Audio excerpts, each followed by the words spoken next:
ഗസയെക്കുറിച്ചാണ്. ഹമാസിൻ്റെ ഭാഗത്തുനിന്ന് ഇന്നലെ ഒരു പ്രധാനപ്പെട്ട പ്രതികരണം ഉണ്ടായി.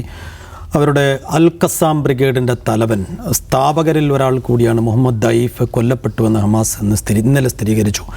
2020 കഴിഞ്ഞ വർഷം ജൂൺ മാസത്തിൽ തന്നെ ഈ ദൈഫിനെ കൊലപ്പെടുത്തിയെന്ന് ഇസ്രായേൽ അവകാശവാദം ഉന്നയിച്ചതാണ്. പക്ഷേ അന്ന് ഹമാസ് സ്ഥിരീകരിച്ചിരുന്നില്ല.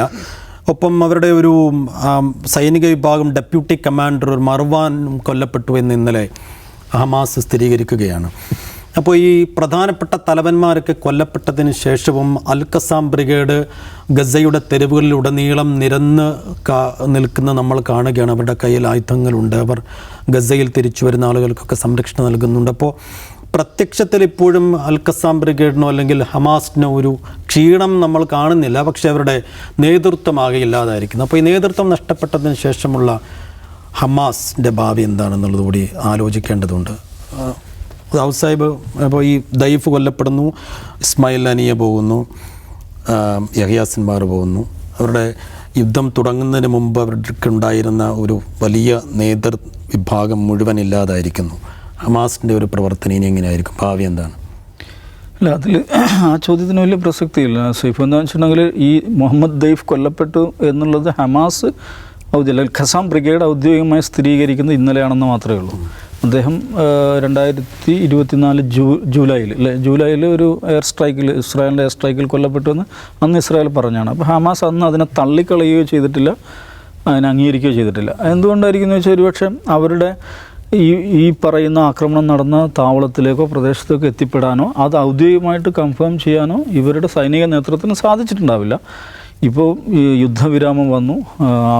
നോക്കൂ, ഇപ്പോൾ യുദ്ധവിരാമം വന്നതിന് ശേഷം കെട്ടിടാവശിഷ്ടങ്ങൾക്കിടയിൽ നിന്ന് ധാരാളം മൃതദേഹങ്ങൾ കണ്ടെടുത്തുകൊണ്ടിരിക്കുകയാണ്. ഇതിനകം 200-ലേറെ മൃതദേഹങ്ങൾ കണ്ടെടുത്തു കഴിഞ്ഞു. റഫയിൽ നിന്ന്, ജബലിയയിൽ നിന്ന്, മറ്റു പല പ്രദേശങ്ങളിൽ നിന്ന്. അപ്പോൾ ആ നിലക്ക് പല മരണങ്ങളും ഇനിയാണ് സ്ഥിരീകരിക്കപ്പെടുക. അതിൽപ്പെട്ട പ്രധാനപ്പെട്ട ഒരു സ്ഥിരീകരണം എന്നുള്ള നിലക്കാണ് ഇന്നലത്തെ അബൂ ഉബൈദയുടെ ആ പ്രഭാഷണത്തെ നമ്മൾ കാണേണ്ടത്. അപ്പോൾ ദൈഫ് കൊല്ലപ്പെട്ടതോടുകൂടി ഹമാസിന് എന്ത് സംഭവിക്കുന്നു വെച്ചാൽ, എന്നാൽ 2024 ജൂലൈയിൽ അദ്ദേഹം കൊല്ലപ്പെട്ട് കഴിഞ്ഞതാണ്. അതിനുശേഷം ഹമാസ് അല്ലെങ്കിൽ ഇസുദ്ദീൻ ഖസാം ബ്രിഗേഡ് എങ്ങനെയാണ് പ്രവർത്തിച്ചത് നമ്മൾ കണ്ടു കഴിഞ്ഞു. അതാണ് അവർ വളരെ ലക്ഷ്യകേന്ദ്രീകൃതമായി ഈ യുദ്ധത്തിൽ ഇസ്രായേലിനെ പ്രതിരോധിക്കുക എന്ന് പറയുന്ന അവരുടെ ദൗത്യം അവർ നിർവഹിച്ചു എന്ന് മാത്രമല്ല, ലോകത്തെ ആകമാനം സ്തംഭിപ്പിക്കുന്ന തരത്തിൽ അവരെ സംബന്ധിച്ചിടത്തോളം വളരെ ഒരു ജെന്റിൽമാൻ ഡീൽ എന്ന് നിശ്ചയമായിട്ടും പറയാവുന്ന ഒരു ഡീലിലൂടെ യുദ്ധവിരാമത്തിലേക്ക് ഇസ്രായേലിനെ എത്തിക്കാൻ അവർക്ക് സാധിച്ചു. അപ്പോൾ അതുകൊണ്ട് ഇപ്പോൾ ഇന്നലെ അബൂ ഉബൈദയുടെ പ്രഭാഷണത്തിൽ പറയുന്നുണ്ട്, ഞങ്ങളുടെ ഏതാണ്ട് 6 നേതാക്കന്മാരുടെ പേരാണ് അദ്ദേഹം പറയുന്നത്. ഈ സൈഫ് സൂചിപ്പിച്ച Muhammad Deif, deputy chief of സ്റ്റാഫായിട്ടുള്ള മർവാൻ ഈസ, അതേപോലെ മറ്റൊരു ഈ ഹ്യൂമൻ റിസോഴ്സ് ചാർജ് ഉണ്ടായിരുന്ന ഒരു സീനിയർ കമാൻഡർ, അതേപോലെ ഖാൻ യൂണിസിൻ്റെ ബ്രിഗേഡിൻ്റെ ചാർജ് ഉണ്ടായിരുന്ന ആൾ, നോർത്തേൺ ഗസയുടെ ചാർജ് ഉണ്ടായിരുന്ന ഒരാൾ, പിന്നെ ആർമമെൻസിൻ്റെ ആയുധ ശേഖരണത്തിൻ്റെ ചാർജ് ഉണ്ടായിരുന്ന സീനിയർ കമാൻഡർ. ഇത്രയും ആളുകൾ കൊല്ലപ്പെട്ടതാണ് അദ്ദേഹം ഇന്നലെ ഔദ്യോഗികമായിട്ട് പ്രഖ്യാപിച്ചത്. അപ്പോൾ അദ്ദേഹം ആ പ്രഭാഷണത്തിൽ പറയുന്നൊരു കാര്യമുണ്ട്. ഇങ്ങനെയൊക്കെയാണെങ്കിലും ഒരു നിമിഷത്തിൽ പോലും, അദ്ദേഹം ഉപയോഗിക്കുന്ന വാക്കതാണ്, ഒരു നിമിഷത്തിൽ പോലും ഞങ്ങൾക്ക് നേതൃശൂന്യത അഭിമുഖീകരിക്കേണ്ടി വന്നിട്ടില്ല. അത് ശരിയായൊരു അവകാശവാദം എന്ന് തന്നെയാണ് ഞാൻ പറയുക. കാരണം ഇത്രയും ഹോസ്റ്റൈലായുള്ളൊരു സിറ്റുവേഷൻ, അതിമാരകമായിട്ടുള്ള അതിഭീകരമായിട്ടുള്ള ആക്രമണം, ഇസ്രായേൽ റെലൻലെസ് അറ്റാക്ക് എന്ന് പറയുന്നത് 24 മണിക്കൂറും ബോംബ് വർഷിച്ചുകൊണ്ടിരിക്കുകയാണ്. അപ്പോൾ ഇവരെ സംബന്ധിച്ചിടത്തോളം ആധുനികമായിട്ടുള്ള ഒരു യുദ്ധ സന്ദർഭത്തിലല്ല, സാധാരണ സന്ദർഭത്തിൽ പോലും ആധുനികമായ കമ്മ്യൂണിക്കേഷൻ ഡിവൈസസ് ഉപയോഗിക്കാത്തവരാണ് അവർ. നമ്മൾ ഉപയോഗിക്കുന്ന മൊബൈൽ ഫോണോ ലാപ്ടോപ്പോ അല്ലെങ്കിൽ ഇലക്ട്രോണിക് ഡിവൈസസ് ഇവർ ഉപയോഗിക്കാറില്ല. കാരണം ഇലക്ട്രോണിക് ഡിവൈസസ് ഉപയോഗിച്ച് കഴിഞ്ഞാൽ ഇസ്രായേൽ IDF അത് ലൊക്കേറ്റ് ചെയ്യുമെന്നുള്ളതുകൊണ്ട് യഹിയ അയ്യാഷിൻ്റെ വധത്തിന് ശേഷം ഇത്തരം ഡിവൈസുകൾ ഉപയോഗിക്കാത്തവരാണ്. എങ്ങനെയാണ് അവരുടെ കമ്മ്യൂണിക്കേഷൻ നെറ്റ്വർക്ക് എന്താണെന്നുള്ളത് ഇനിയും ലോകത്തിന് അറിയില്ല.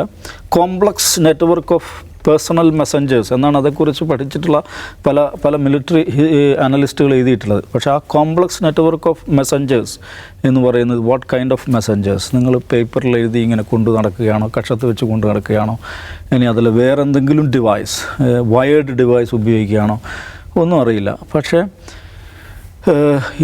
നോക്കൂ, ഇത്രയും സങ്കീർണമായൊരു ഒരു സാഹചര്യത്തിൽ ഈ യുദ്ധത്തെ കോർഡിനേറ്റ് ചെയ്യുക എന്ന് പറയുന്നത് അതിശ്രമകരമായിട്ടുള്ളൊരു കാര്യമാണ്, പ്രത്യേകിച്ച് ഇങ്ങനത്തെ ഒരു കമ്മ്യൂണിക്കേഷൻ നെറ്റ്വർക്ക് ഇല്ലാത്ത ഒരു സാഹചര്യത്തിൽ. പക്ഷേ അതാലോചിക്കണം, ഇങ്ങനെ നിരന്തരം ആക്രമണം നടക്കുന്നു, കമ്മ്യൂണിക്കേഷൻ നെറ്റ്വർക്കില്ല. അതിനിടയിൽ സീനിയർ കമാൻഡേഴ്സ് എല്ലാവരും വെച്ചാൽ ഏറ്റവും ടോപ്പാണ് ദൈഫ് എന്ന് പറയുന്നത്, എൻ്റെ സെക്കൻഡ് ഇൻ കമാൻഡ് എന്ന് പറയുന്ന ആളാണ് മർവാൻ ഈസ എന്ന് പറയുന്നത്. പിന്നെ പ്രധാനപ്പെട്ട ബ്രിഗേഡാണ് Khan Younis brigade, northern brigade. ഇതിൻ്റെയൊക്കെ തലവന്മാർ കൊല്ലപ്പെട്ടിട്ടും അവർക്ക് ഈ കാര്യങ്ങളൊക്കെ കോർഡിനേറ്റ് ചെയ്യാൻ പറ്റി എന്നുള്ളതാണ്. എന്ന് മാത്രമല്ല ഒരു ഡിഗ്നിഫൈഡ് ഡീൽ, നിശ്ചയമായും ഡിഗ്നിഫൈഡ് ഡീൽ എന്ന് പറയാവുന്ന ഒരു കരാറിൽ ഒപ്പുവെച്ച് യുദ്ധം അവസാനിക്കുന്നതിൽ കാര്യങ്ങളെത്തി. അതിനുശേഷം നടക്കുന്ന കാര്യങ്ങൾ ശ്രദ്ധിക്കുക. അതും ഇത്ര വെൽ കോർഡിനേറ്റഡ്, വെൽ ഡിസൈൻഡ് ആയിട്ടാണ് ഈ ബന്ദി കൈമാറ്റം എന്ന് പറയുന്നത്. മൂന്നാമത്തെ ബന്ദി കൈമാറ്റം ഇന്നലെ നടന്നു കഴിഞ്ഞു. അപ്പോൾ അതേക്കുറിച്ച് പലതരത്തിലുള്ള വിഷയങ്ങൾ വരുന്നുണ്ട്. ഒരു പക്ഷേ ലോകത്തിന്ന് നടക്കുന്ന ഏറ്റവും രസകരമായിട്ടുള്ളൊരു സൈക്കോളജിക്കൽ വാർഫെയറാണ് ഇസ്രായേലിനും ഹമാസിനും ഇവിടെ നടക്കുന്നതെന്നാണ് അതേക്കുറിച്ച് പലരും എഴുതിയിട്ടുള്ളത്. എന്ന് വെച്ചിട്ടുണ്ടെങ്കിൽ ഈ ബന്ദി കൈമാറ്റത്തിന് തിരഞ്ഞെടുക്കുന്ന സ്ഥലം, അവിടെ ഉപയോഗിക്കുന്ന മെറ്റീരിയൽ, അതിൻ്റെ ബാക്ക് ഡ്രോപ്പ്, അതിൽ ഓരോ സന്ദർഭവും. ഇപ്പോൾ ഇന്നലെ ബന്ദി കൈമാറ്റം നടന്ന 2 വേദികളിലായിട്ടാണ്. ഇങ്ങനെ 2 വേദികളിലായിട്ട് എന്തിനാണ് നടത്തുന്നു? ഒന്ന് നടത്തുന്നത് എവിടെയാണ്? ജബാലിയ എന്ന് പറഞ്ഞാൽ ഈ യുദ്ധത്തിൽ ഏറ്റവും അധികം ആക്രമണം നടന്നുള്ളൊരു സ്ഥലമാണ്. ഒരു അക്ഷരാർത്ഥത്തിൽ ഒരു കെട്ടിടം പോലും ബാക്കിയില്ലാത്ത സ്ഥലമാണ്. ഒരു കെട്ടിടം പോലും ബാക്കിയില്ലാത്ത വിധം തരിപ്പണമാക്കുക നമ്മൾ പറയില്ലേ, ആ ശരിയാം വിധത്തിൽ തരിപ്പണമാക്കിയൊരു നഗരമാണ് ജബാലിയ. ആ ജബാലിയയിലെ ഈ പറയുന്ന ഡെബ്രികൾക്കിടയിൽ നിന്നാണ്, അവിടെയാണ് ബാനർ കിട്ടുന്നത്. ഒരു രാവിലെ നോക്കുമ്പോൾ എന്താണ്, അവിടെ പതാകകൾ നിറയുന്നു, ബാനർ നിറയുന്നു. ഖസാമിൻ്റെ ബ്രിഗേഡ്സ് വന്നിട്ട് ഒരു കോളം സൃഷ്ടിക്കുന്നു. പിന്നെ റെഡ് ക്രോസിൻ്റെ വണ്ടി വരുന്നു. എവിടെ നിന്നോ കുറച്ചാളുകൾ പൊന്തി വരുന്നു, ഈ അവശിഷ്ടങ്ങൾക്ക് ആളുകൾ പൊന്തി വരുന്നു. ഇതെല്ലാം വീഡിയോഗ്രാഫ് ചെയ്യുന്നു. ഇതെല്ലാം ലൈവായിട്ട് അന്താരാഷ്ട്ര മാധ്യമങ്ങൾ കൊടുക്കുകയാണ്. മറ്റൊരു ചടങ്ങ് നടക്കുന്ന എവിടെയാണ്? ഖാൻ യൂനിസിൽ യഹിയ സിൻവാറിൻ്റെ തകർക്കപ്പെട്ട വീട്ടിൻ്റെ മുന്നിൽ വെച്ച്. ഇതൊക്കെ സിംബോളിക്കായുള്ള കുറേ അധികം കാര്യങ്ങളാണ്. ഒരു തിയേട്രിക്സ്, ഏതോ നിലക്കുള്ളൊരു തിയേട്രിക്സ് രൂപപ്പെടുത്തുകയാണ്. ആരോടാണ് കമ്മ്യൂണിക്കേറ്റ്? ഇത് പല നിലക്കുള്ള കമ്മ്യൂണിക്കേഷനാണത്. ഏറ്റവും പ്രധാനപ്പെട്ട കമ്മ്യൂണിക്കേഷൻ ഇസ്രായേലിന് തന്നെയാണ്. ഇത് ഞങ്ങളിവിടെ തന്നെയുണ്ട്, ഞങ്ങൾ പഴയ മിലിറ്ററി ഫാറ്റിക്സിൽ, പഴയ ഓർഡറിൽ ഞങ്ങൾ വെൽ ഓർഗനൈസ്ഡ് ആയിട്ട് ഇവിടെയുണ്ട്.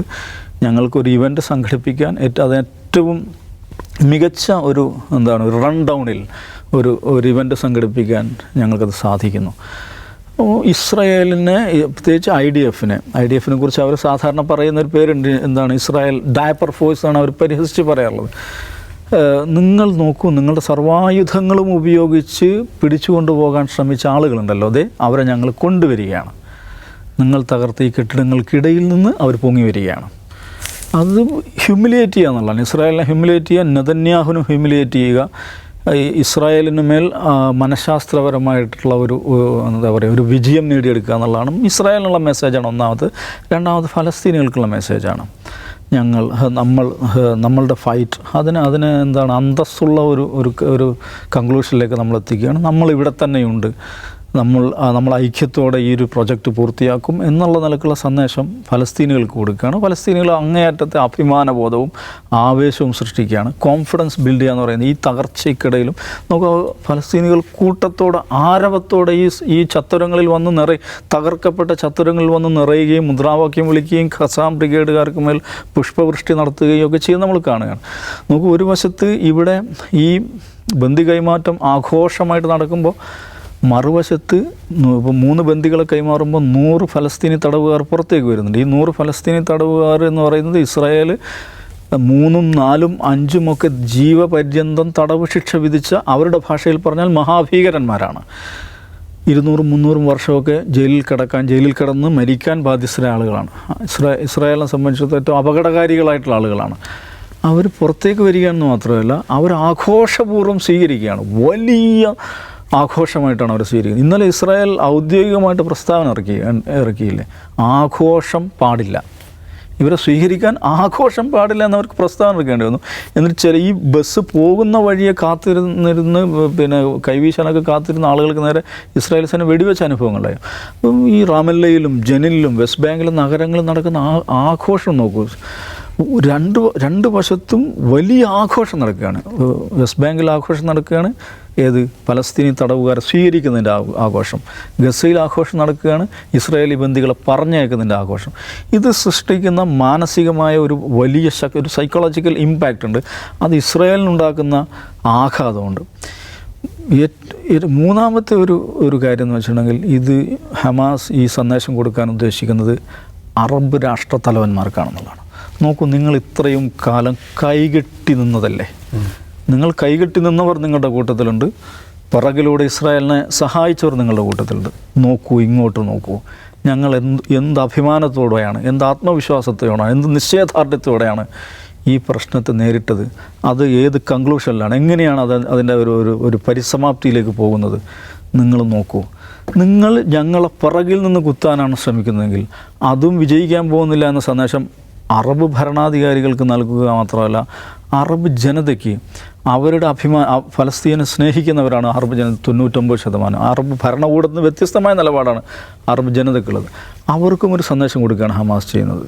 നോക്കൂ, ഞങ്ങളിത് ഇങ്ങനെ കൊണ്ടുപോവുകയാണ്. അപ്പോൾ ഇത്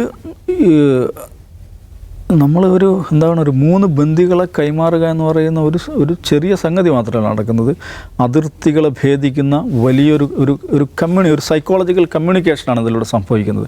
അപ്പോൾ അത് ഇസ്രായേലിനകത്ത്, ഫലസ്തീനകത്ത്, അറബ് ലോകത്ത് വലിയ രീതിയിലുള്ള പ്രതികരണം ഉണ്ടാക്കും. അത് മനസ്സിലാക്കിക്കൊണ്ടുള്ള അങ്ങേയറ്റം ഒരു പ്രിസിഷൻ സൈക്കോളജിക്കൽ വാർഫെയർ എന്ന് പറയുന്നൊരു സംഗതിയാണ് ഹമാസ് നടത്തിക്കൊണ്ടിരിക്കുന്നത്. അതിനിടയിൽ അതും കൂടെ നമ്മൾ ശ്രദ്ധിക്കണം. അബൂബൈദക്ക് വേണമെങ്കിൽ ദൈഫിൻ്റെ മരണം കുറച്ച് ദിവസം മുമ്പ് പ്രഖ്യാപിക്കാമായിരുന്നു. പക്ഷേ ഈ ഒരു എക്സ്റ്റസിയുടെ അത്യുത്സാഹത്തിൻ്റെ സന്ദർഭത്തിലാണ് ഇതും കൂടെ പ്രഖ്യാപിക്കുന്നത്. അതും ഈ പറയുന്ന ഒരു മനഃശാസ്ത്രപരമായൊരു സമീപനത്തിൻ്റെ ഭാഗമാണ്. നമുക്ക് പലപ്പോഴും വിചിത്രമെന്ന് പോകുന്ന രീതിയിലാണ്, വിചിത്രമായ ഒരു കമ്മ്യൂണിക്കേഷൻ മെത്തഡോളജിയാണ് ഹമാസ് സ്വീകരിക്കുന്നതാണ് എനിക്ക് തോന്നുന്നത്.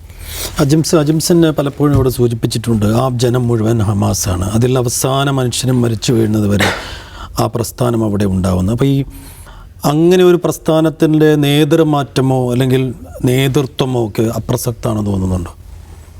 നേതൃത്വം ഒന്നുമല്ല, അതിനെപ്പറ്റി നമ്മൾ ചിന്തിക്കുക പോലും ചെയ്യേണ്ട സേഫ്. ഞാനിപ്പോൾ ഈ കഴിഞ്ഞ 3-4 ദിവസത്തെ രണ്ടോ മൂന്നോ പ്രാവശ്യത്തെ ബന്ദി കൈമാറ്റം കാണുമ്പോൾ എനിക്കിതിനെപ്പറ്റി പറയാനുള്ളത് സർറിയൽ എന്നൊക്കെ പറയില്ല നമ്മൾ. ഞാൻ എൻ്റെ ജീവിതത്തിൽ കണ്ടിട്ടുള്ള ഏറ്റവും സർറിയലായിട്ടുള്ള കാഴ്ചയാണ് ഇപ്പോൾ നമ്മൾ അവിടെ കണ്ടുകൊണ്ടിരിക്കുന്നത്. സർറിയൽ എന്ന് പറയാൻ കാരണം, ഞാൻ ഇത് ക്ലോസ്ലി വാച്ചിങ് ആണ് ഈ ഗസയിൽ നടക്കുന്നത് എന്താണെന്നുള്ളത്. ഇപ്പോൾ ഗസയിൽ ഇതുവരെ ഉണ്ടായിട്ടുള്ള ബോംബാർഡ്മെൻറ്റ് എന്ന് പറയുന്നത് ദിവസങ്ങൾ നീണ്ടു നിൽക്കുന്നതാണ്. 1 മാസമൊക്കെ നീണ്ടു നിൽക്കുന്നതോ അല്ലെങ്കിൽ 45 ദിവസം 60 ദിവസമൊക്കെ നീണ്ടു നിൽക്കുന്ന ബോംബാർഡ്മെൻറ്റ്, അതും ചില പ്രത്യേക ഏരിയകളിലാണ് നടക്കുക. ഇത് ഗസയുടെ നോർത്ത് മുതൽ സൗത്ത് വരെ തകർത്ത് തരുന്നുണ്ട്. കാർപ്പറ്റ് ബോംബിംഗ് എന്ന് പറയുന്ന പോലെ 80% വീടുകളും തകർത്ത് കളഞ്ഞ ബോംബിംഗ് ആണ്. അതും 1.5 വർഷം. അതായത് ഗസ നേരിട്ട ഏറ്റവും വലിയ യുദ്ധമാണ്, ഏറ്റവും വലിയ ബോംബിംഗ് ആണ് നടന്നിട്ടുള്ളത്. അപ്പോൾ തകർന്നു കിടക്കുന്ന ഈ പ്രദേശത്ത് ടണലുകളുണ്ടെന്ന് പറയപ്പെടുന്നു. ആ ടണലുകൾക്കുള്ളിൽ ഹമാസുകാരുണ്ടെന്ന് പറയപ്പെടുന്നു. 1.5 വർഷം IDF അതിനകത്തുണ്ടായിരുന്നു, ഗസയ്ക്ക് അകത്തുണ്ടായിരുന്നു. അവർ 1.5 വർഷം അവിടെ മുഴുവൻ അടിച്ച് പറക്കി ടണൽ കണ്ടെത്താൻ കഴിയില്ല. ചില ടണലിൻ്റെ ഷാഫ്റ്റുകൾ കണ്ടെത്തി ഇത് അവിടെ ഉണ്ട് എന്ന് പറയുന്നു. അവിടെ ചെല്ലുമ്പോൾ ഒന്നും ഉണ്ടാവില്ല. ആകെ എന്താണ്, കോഴിക്കോട് നിന്ന് കോട്ടക്കൽ വരെ, കോഴിക്കോട് നിന്ന് വടകര വരെ ദൂരമുള്ള ഒരു സ്ഥലമാണ് ഈ പറയുന്നത്. അവിടെ ഇത്രയധികം ലോകത്തെ ഏറ്റവും വലിയ സൈനിക ശക്തിയുടെ പിന്തുണയോടുകൂടി ലോകത്തെ ഏറ്റവും സൊഫിസ്റ്റിക്കേറ്റഡ് ആയിട്ടുള്ള മിലിറ്ററി അവിടെ 1.5 വർഷം അരിച്ച് പറക്കിയിട്ട് ടണൽ കണ്ടെത്താൻ പറ്റിയിട്ടില്ല. അതിനകത്താണല്ലോ ബന്ദികൾ ഒളിപ്പിച്ചു എന്ന് പറഞ്ഞാൽ അങ്ങനെ ഒരു ടണലില്ല, ആ ടണലിൻ്റെ സിസ്റ്റം ഇല്ല. 500 കിലോമീറ്റർ നെറ്റ്വർക്ക് ടണലുണ്ടെന്ന് പറഞ്ഞാൽ ആ ടണലിനെ കുറിച്ച് പോലും നമുക്കറിയോ? ഒന്നും അറിയില്ല. ഇതിനെ സർറിയൽ എന്നല്ലാണ്ട് എന്താണ് പറയുക? അവിടെ അത് കണ്ടെത്താൻ കഴിയുന്നില്ലെങ്കിൽ അത് എത്രമാത്രം സങ്കീർണമോ അല്ലെങ്കിൽ കണ്ടുപിടിക്കാൻ കഴിയാത്തതോ ആയിരിക്കും ടണലുകൾ. അത് കഴിഞ്ഞിട്ടാണല്ലോ ഇവരുടെ കമ്മ്യൂണിക്കേഷനെ പറ്റി നമ്മൾ ആലോചിക്കുക. ഇവരെങ്ങനെ കമ്മ്യൂണിക്കേറ്റ് ചെയ്യുന്നു? മൊബൈൽ ഫോൺ വഴിയാണോ? ഇനി ഹിസ്ബുള്ളയുടെ പൊട്ടിത്തെറിച്ച പേജറുകൾ വഴിയാണോ? അല്ലല്ലോ. പേജറുകൾ വഴിയാണെങ്കിൽ പണ്ടേ അതൊക്കെ പൊട്ടിത്തെറിക്കുമായിരുന്നല്ലോ. മൊബൈൽ ഫോൺ ആണെങ്കിൽ അവർക്ക് വളരെ പെട്ടെന്ന് ട്രാക്ക് ചെയ്യാൻ പറ്റുമായിരുന്നല്ലോ. ഇപ്പോൾ ഈ October 7 ആക്രമണം ഉണ്ടാകുന്ന സമയത്ത് ഗസയോട് ചേർന്നിട്ടുള്ള മിലിറ്ററി പോസ്റ്റിൽ, അതായത് ഗസക്കാരെ നിരീക്ഷിക്കാൻ വേണ്ടിയുള്ള മിലിറ്ററി ചെക്ക് പോസ്റ്റാണത്. അപ്പോൾ അതിന് തൊട്ട് തലേ ദിവസം 1800 ഇസ്രായേൽ സിം കാർഡുകൾ ഒരൊറ്റ സമയം ഓണായി എന്നാണ് ഇവർ കൊടുത്ത റിപ്പോർട്ട് ആ ചെക്ക് പോസ്റ്റിൽ നിന്ന്. അതായത് ഈ ഗസയിൽ നിന്ന് ഇസ്രായേലിലേക്ക് അഗ്രികൾച്ചർ ലേബേഴ്സായിട്ട് പോകുന്ന ഗസക്കാരുണ്ട്.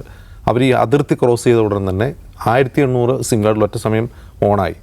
അത് ഒരു അസാധാരണ സംഭവമായിട്ട് ഞങ്ങൾ റിപ്പോർട്ട് ചെയ്തിട്ട് IDF അത് പരിഗണിച്ചില്ല എന്നുള്ളതാണ് അവരുടെ ഒരു പരാതി.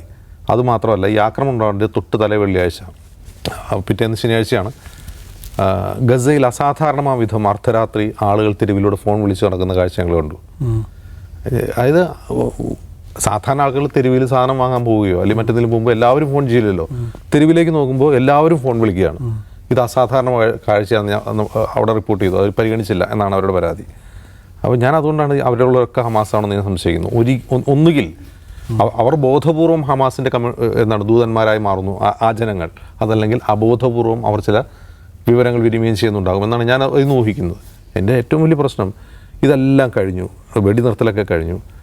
ഈ തുരങ്കങ്ങളിൽ നിന്ന് ഈയാമ്പാറ്റകളെ പോലെ ഈ തലയിൽ പച്ച റിബണുമായിട്ട് ഇവർ ഉയർന്നു വരികയാണ്. പുതിയ ഫാറ്റിക്കാണ് അവർ ധരിക്കുന്നത്, പഴയതല്ല, പഴയ ഫാറ്റിക് ഒന്നുമല്ല, പുതിയ ഫാറ്റിക്. എന്ന് മാത്രമല്ല, ബന്ദികളെ കൈമാറുമ്പോൾ IDFൻ്റെ പട്ടാളക്കാർ ഉപയോഗിക്കുന്ന അതേ ഡ്രസ്സാണ് ഇവർ ഇടിച്ചു വിടുന്നത്. അതേ ഡ്രസ്സ് IDFൻ്റെ പട്ടാളക്കാർ ആ ഡ്രസ്സ് എങ്ങനെയാണ് ഹമാസിന് അവിടെ നിന്ന് ലഭ്യമാകുന്നത്? അതുമാത്രമല്ല, കഞ്ഞി കുടിക്കാൻ ഭക്ഷണമില്ലാതെ പട്ടിണി കിടന്ന അവിടെ ആളുകൾ മരിക്കുകയാണ്. ഹമാസ് ബന്ദികളെ കൈമാറുന്നത് പുതിയ ഡ്രസ്സിലാണ്. അവർ ചേഴ്സ് വിളിച്ച് നടാൻ പോകുന്നത്. ഇതിനെ സർറിയൽ എന്നല്ലാതെ എങ്ങനെയാണ് വിശേഷിപ്പിക്കുക? നമുക്ക് ഭാവനയിൽ പോലും കാണാൻ കഴിയാത്ത ഒരു കാഴ്ചയാണ് അത് കണ്ടുകൊണ്ടിരിക്കുന്നത്. നമുക്കത് സാധാരണമായി തോന്നുന്നത് എന്തുകൊണ്ടാണെന്ന് വെച്ചാൽ നമ്മളിതിനു മുമ്പ് ഇങ്ങനത്തെ കാഴ്ച കാണാത്തതുകൊണ്ടാണ്. നമുക്കൊരു പുതിയ കാഴ്ച. പക്ഷേ ഇത് ലോകത്തെ ഏതെങ്കിലും യുദ്ധമുഖത്ത്, ഇപ്പോൾ യുക്രൈൻ തന്നെ എടുക്കുക, അപ്പോൾ മറ്റൊരു യുദ്ധം നടന്നുകൊണ്ടിരിക്കുകയാണല്ലോ. യുക്രൈനിൽ നമുക്കിത് സങ്കല്പിക്കാൻ കഴിയില്ല. ഇതിവിടെ മാത്രം നമുക്ക് സങ്കല്പിക്കാൻ കഴിയുന്ന ഒരു കാര്യമാണ്. അപ്പോൾ ഇനി ഞാൻ മനസ്സിലാക്കുന്നത്, യുദ്ധവിദഗ്ധന്മാർ, യുദ്ധങ്ങൾ പഠിക്കപ്പെടുന്നുണ്ടല്ലോ, യുദ്ധങ്ങൾ റിസർച്ച് ചെയ്യപ്പെടുന്നുണ്ട്. ഈ 1.5 വർഷത്തെ യുദ്ധം റിസർച്ച് ചെയ്യപ്പെടും. ഇതെങ്ങനെയാണ് യുദ്ധം നടന്നത്, ഇതിലെങ്ങനെയാണ് ഹമാസ് സർവൈവ് ചെയ്തത്, അതാണല്ലോ ഏറ്റവും പ്രധാനം. അവരെങ്ങനെ സർവൈവ് ചെയ്തു, ഈ ആളുകളൊക്കെ എവിടെയായിരുന്നു, ഈ ടണലുകൾ എവിടെയാണ്, ടണലുകൾ ഉണ്ട് എന്ന് പറയപ്പെടുന്ന ടണലുകൾ എവിടെയാണ്, ഈ ബന്ദികളെ എവിടെയാണ് ഇവർ ഒളിപ്പിച്ചത്, ഈ ഉണ്ട് എന്ന് പറയപ്പെടുന്ന ടണലുകൾ യഥാർത്ഥത്തിൽ ഗസയ്ക്ക് അടിയിൽ തന്നെയാണോ, അതോ ഇനി ഇസ്രായേലിൻ്റെ അടിയിലാണോ, അതെല്ലാം മെഡിറ്ററേനിയൻ്റെ അടിയിലാണോ? ഇതൊക്കെ ഇനി പഠിക്കപ്പെടില്ലേ? ഉറപ്പായിട്ടും പഠിക്കപ്പെടും. കാരണം ഇത് മനസ്സിലാക്കാൻ കഴിയാത്തത്ര മനുഷ്യഭാവനയ്ക്ക് അതീതമായൊരു കാഴ്ചയായിട്ടാണ് എനിക്ക് തോന്നുന്നത്. രണ്ടാമത്തെ കാര്യം, ഇനി ഗസയിൽ എന്ത് നടക്കുമെന്നുള്ളതാണ്. ഹമാസ് തന്നെയാണ് ഗസ റൂൾ ചെയ്യുന്നതെന്ന് അവരെ തെളിയിച്ചുകൊണ്ടിരിക്കുകയാണ് ഈ ബന്ദി കൈമാറ്റത്തിലൂടെ. ഗസയിലുള്ള മനുഷ്യരോട് ജോർഡാനിലേക്കോ ഇന്തോനേഷ്യയിലേക്കൊക്കെ പോകാൻ ഈജിപ്തിലേക്കൊക്കെ പോകാൻ പറയുന്നുണ്ട് ട്രംപ്. അത് നടക്കുന്ന കാര്യമല്ല. ഇന്ന് മാത്രമല്ല, ഞാൻ മുമ്പ് പറഞ്ഞൊരു കാര്യം, ഈ ഗസ ഫലസ്തീൻ ഇസ്രായേൽ കോൺഫ്ലിക്റ്റ് എന്ന് പറയുന്നത് കുറേ കൂടി രൂക്ഷമായ, കുറേ കൂടി ഗൗരവതരമായൊരു ഘട്ടത്തിലേക്ക് ഇനി കടക്കാൻ പോവുകയാണെന്ന് ഞങ്ങൾ. അത് ഇനി എന്ന് പറയുമ്പോൾ 2026-ലോ 2030-ലോ പോലുമല്ല, ഇനി അതിൻ്റെ ഒരു വളരെ പ്രധാനപ്പെട്ട ഘട്ടത്തിലേക്ക് ഇനി കടക്കും. അത് ചിലപ്പോൾ ഒരുപക്ഷെ ഗസ പുനർനിർമ്മാണത്തിന് ശേഷമായിരിക്കും. ട്രംപിൻ്റെ ഭരണകാലത്ത് ഗസയിലുള്ള അദ്ദേഹത്തിൻ്റെ ഇടപെടലിന് ശേഷമായിരിക്കും. കാരണം 2017 മുതൽ അദ്ദേഹം ഇടപെട്ടതിൻ്റെ ഒരു ആഫ്റ്റർ എഫക്റ്റ് ആയിരുന്നല്ലോ ഒക്ടോബർ 7 ആക്രമണം. ഇനി സെക്കൻഡ് ട്രംപ് 2.0യുടെ ഫലസ്തീനിലുള്ള ഇടപെടലുകളുടെ ഒരു തിരിച്ചടി ഇനി ചിലപ്പോൾ ഒരു 5-6 വർഷം കഴിഞ്ഞാൽ, ഒരു 10 വർഷം കഴിഞ്ഞിട്ട് വീണ്ടും ഉണ്ടായേക്കാം. ഇത് നിൽക്കാൻ പോകുന്നൊരു സംഘർഷമല്ല, അതിന് തുടരാൻ പോകുന്ന സംഘർഷമാണ്. അതിനുള്ള എല്ലാ മരുന്നുകളും ഇപ്പോൾ അമേരിക്കയിലുണ്ട്. ഇസ്രായേലുണ്ടെന്നല്ല പറയാം, അമേരിക്കയിലുണ്ട്. ഒരു ട്രംപുണ്ട്. ട്രംപിൻ്റെ പിന്നിൽ എലോൺ മസ്ക് എന്ന് ഒരു നാസി എന്നൊക്കെ നമുക്ക് വിളിക്കാവുന്ന ഒരാൾ ഉറപ്പായിട്ടും. ഈ AED എന്ന് പറയുന്ന ജമീലിൻ്റെ പാർട്ടിയുടെ AFT, ആ ജമീലിൻ്റെ പാർട്ടിയുടെ റാലി പോയി അദ്ദേഹം പ്രസംഗിക്കുന്നു. അപ്പോൾ അദ്ദേഹമാണ് ട്രംപ് ഗവൺമെൻറ്റിൻ്റെ എഫിഷ്യൻസി മിനിസ്ട്രി കൈകാര്യം ചെയ്യാൻ പോകുന്ന ആൾ. അപ്പോൾ ട്രംപിൻ്റെ വിദേശ നയത്തെ എലോൺ മസ്ക് എങ്ങനെ സ്വാധീനിക്കും എന്ന് നമുക്ക് അറിയില്ല. തീർച്ചയായിട്ടും ഇത് ഉടനെ തീരാൻ പോകുന്ന ഒരു പ്രശ്നമല്ല, അത് തുടരുക തന്നെ ചെയ്യും. തീർച്ചയായും അവിശ്വസനീയവും അസാധാരണവുമായ കാഴ്ചകളാണ് ഗസയിൽ നിന്ന് ഇപ്പോഴും കണ്ടുകൊണ്ടിരിക്കുന്നത്. ഇസ്രായേലിനെയും മൊസാദിനെയും വല്ലാതെ അലോസരപ്പെടുത്തുകയും ചെയ്യുന്നുണ്ട്.